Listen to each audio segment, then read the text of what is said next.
Okay, so I'm going to show you a few things that Ravelry has to offer you. And there's some really cool things. Now, we've already talked about how to search for a pattern. You can also search if you know the designer, or if you have a forum, if you join a group. For example, you're doing a knit along, they have knit alongs in here that you can look up your groups. People, there's all kind of things that you can look for in here. I generally just look for patterns because I know where to find things.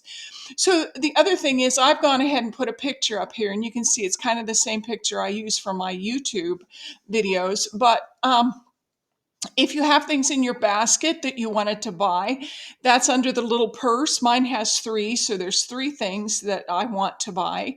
You can also get some new messages if you have friends on here that have joined also, or groups. Sometimes your groups will send you, especially if you've joined a knit along, and they send you a pattern every week or every month or something. They'll put the links in here in your messages.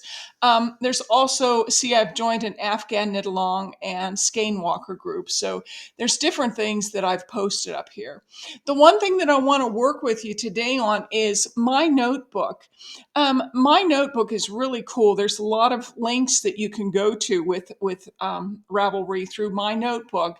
And one of them is projects. If you have put projects up, which I have, you can see I've put my angelic round toe sock up here that I created. I've also done Jana's Christmas sock work along, and I put pictures of my socks up here. And then I have a place that has files. So you can keep some of your things in here so that you can remember. You can, and once you go to them, for example, let's go to my angelic round toe sock. Um, this gives all the information. I could have put in here a link to my blog channel so that you could download the pattern for this. And I did this when I first joined, so I'm not real savvy at this, so I'm sorry about that. Let's go back up to my notebook then, and we can go into the queue. Now, there are different things that I have started here. I started a mystery lace blanket knit along, and that was kind of fun. I also did this wonderfully woolly sweater by Paintbox Yarns. So I'm going to go ahead and click on this. And these are all things that you can put into your notebook.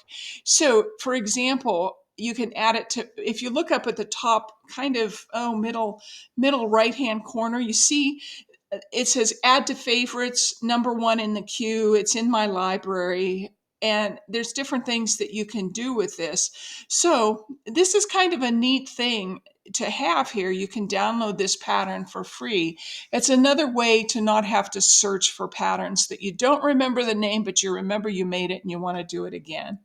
Okay, let's go to Stash. I don't have anything in Stash. I haven't put, a lot of times people will put how much yarn they have in here, what color it is, where they bought it. You can do all kinds of things with this. And this is kind of nice. Excuse me. If you have some yarn that you want to find a pattern for, this will help you to know what yarns you have in your closet that you call your stash. Okay, hand spun. I don't have anything in hand spun. Tools, I don't have anything in tools, but there are some tools that are already built into this. And you can use this chart. You can do needles. They have a needle chart that you can add some of your things to. And this would be really handy because I have double points, I have circulars. You can do all kinds of things. There's hooks for crocheters, and there's a detailed inventory if you want to add things, and you can add things. Okay, back up to my notebook. Favorites, I have tons. You can see I have 8 pages of things that I put in favorites. And as I go through and buy the pattern, and I haven't taken some of these out, you can actually take them out after you have put them in here. You just go up to trash. If you hover around a pattern, some things will come up. You can edit and tell it what yarns you want to use, but you can also trash it if you've made it.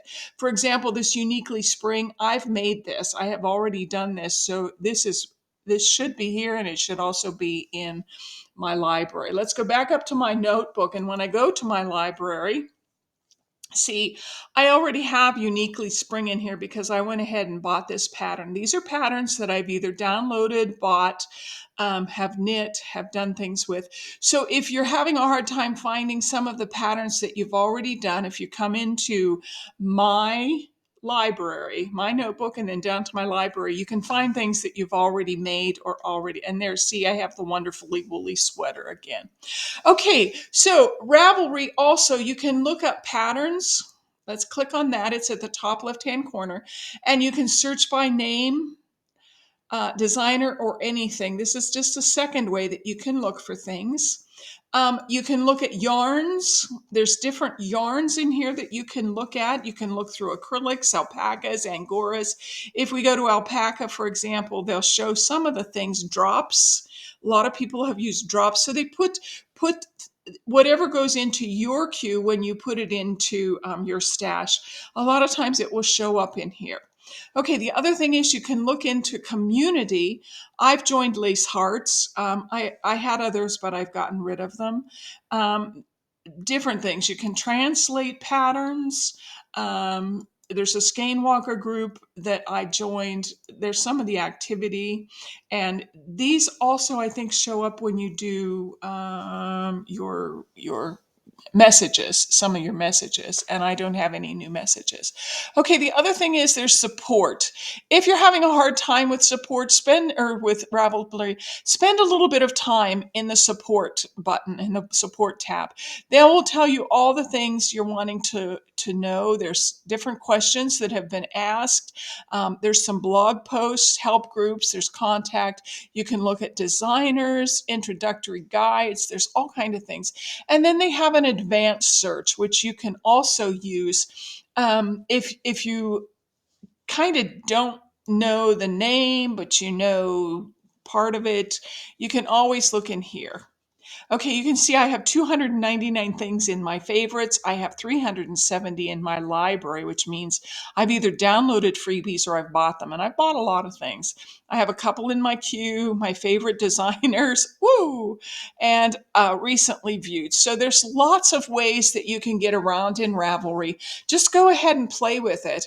I hope this has helped you. I I really like Ravelry. It's one of my favorites. And so go ahead and enjoy it. I'm going to stop this video for now.